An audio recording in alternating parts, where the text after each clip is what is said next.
The Eastern Mediterranean is a growing arena for oil and gas exploration, and given the success of recent exploration around Cyprus and Israel, it has the potential to become a hotly contested area. Now, there are already tensions in the region revolving around disputed maritime boundaries and, of course, the ongoing division of Cyprus. Naval Energy has started drilling the second well in its Aphrodite prospect offshore Cyprus in Block 12 of that country's offshore area, which borders Israel. Second well is aimed at proving up the resources that were discovered in the first well back in 2011, where the resource estimate was for 5 to 8 trillion cubic feet of gas. The find would be sufficient for Cyprus to supply its own energy needs and also potentially to export gas in the form of LNG. Looking at this map here, one can see that a number of Cypriot offshore blocks are claimed by both the TRNC, Turkey and Cyprus. This is one of a number of boundary disputes in this increasingly resource-rich area, with only the boundary between Cyprus and Israel fully delineated. Historically, all the countries in this region have been resource poor, and so the prospect of significant gas discoveries is important, both for energy security and for revenues. During the initial round of drilling for gas in the Eastern Mediterranean in 2011, we did see a pretty significant ramp-up in tensions between Turkey and Cyprus and Israel on the other side. For instance, Turkey sent in a seismic exploration vessel that was accompanied by a naval warship and aviation assets. And in late 2011 and again in mid-2012, we saw Turkey scramble F-16 fighters to chase off Israeli fighters that were violating northern Cypriot airspace. Also in July 2012, Turkey conducted naval maneuvers inside Cyprus's waters. And while this wasn't illegal, it was certainly a provocative action by the Turks. Since 2011, there have been some gas finds in the region, raising the stakes somewhat.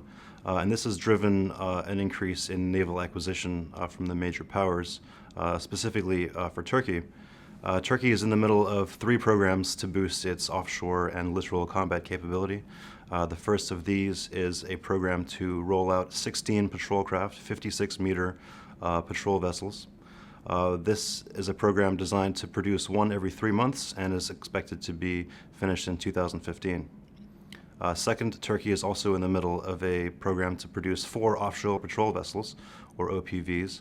These are 88-meter variants of the Italian Comandante class and are all equipped with helipad for anti-submarine warfare or surveillance helicopters.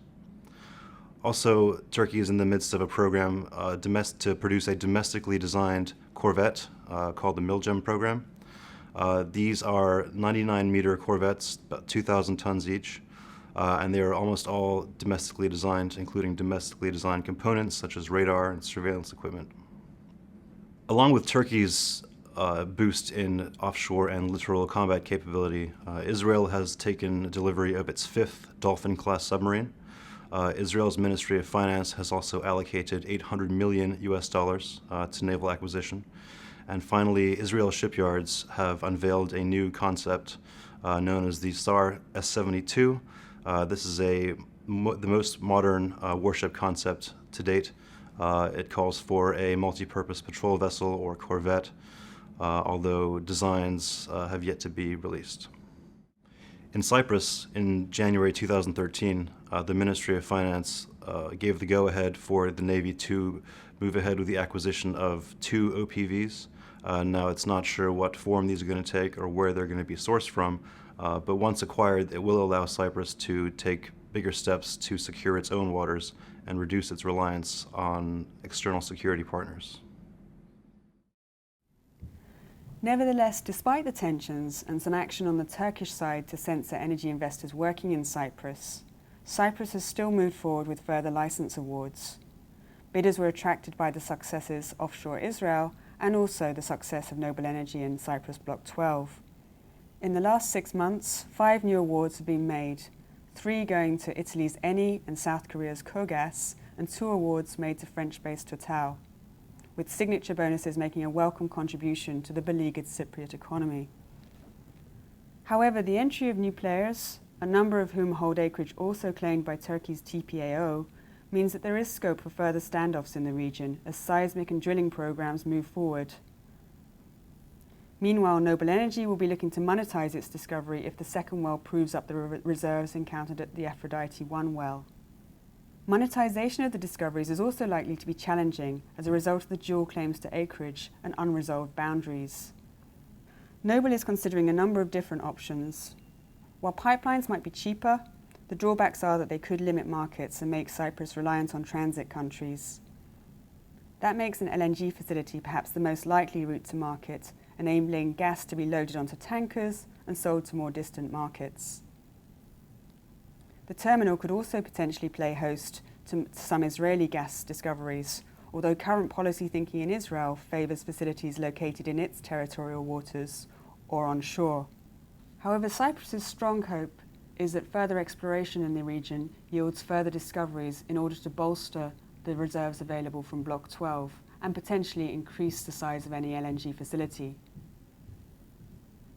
Current expectations are that exports could begin in the early 2020s, with gas coming 185 kilometres to the Cypriot shore by around 2019-2020, although investment decisions on that have still to be made. That provides a significant timeline for further disputes, particularly if Turkish state-owned TPAO starts to drill in the same areas awarded to other investors. 2011 and 2012 were particularly tense times in the Eastern Mediterranean, especially following the Gaza flotilla raid in 2010, otherwise known as the Mavi Marmara incident. The apology of the Israeli Prime Minister to the Turkish Prime Minister earlier this year took big steps in reducing those tensions. Furthermore, the Turkish government currently has far more pressing issues than throwing its weight around in the Eastern Mediterranean. Obviously, we've seen massive internal upheaval in Turkey over the last month. We also have ongoing civil war in Syria just next door, and of course there's the perennial Kurdish issue, which is more of a priority for the government at the moment. Turkish Prime Minister Erdogan is himself losing substantial support within his own party due to the internal upheaval. And so I don't think that it is in his interest to further ramp up tensions in the Eastern Mediterranean at the moment. Also, EU accession remains a priority for Turkey, and any saber-rattling or aggression that they do carry out in Eastern Mediterranean may negatively impact those chances. So while we could see a Turkish naval deployment in the Eastern Mediterranean, particularly given the recent rhetoric by the Turkish Cypriots, which called the latest round of drilling provocative, I don't think we'll see any flare-ups as we did in 2011 this time around. However, in the medium to long term, given Turkey's naval buildup, given Turkey's elections upcoming, which have the potential to install a new government, and given Turkey's potential failure at EU accession, I do think the calculation for the Turkish government could change. And they could decide, particularly given any big finds in oil and gas off the coast of Cyprus, that it is more in their interest to throw their weight around in the Eastern Med.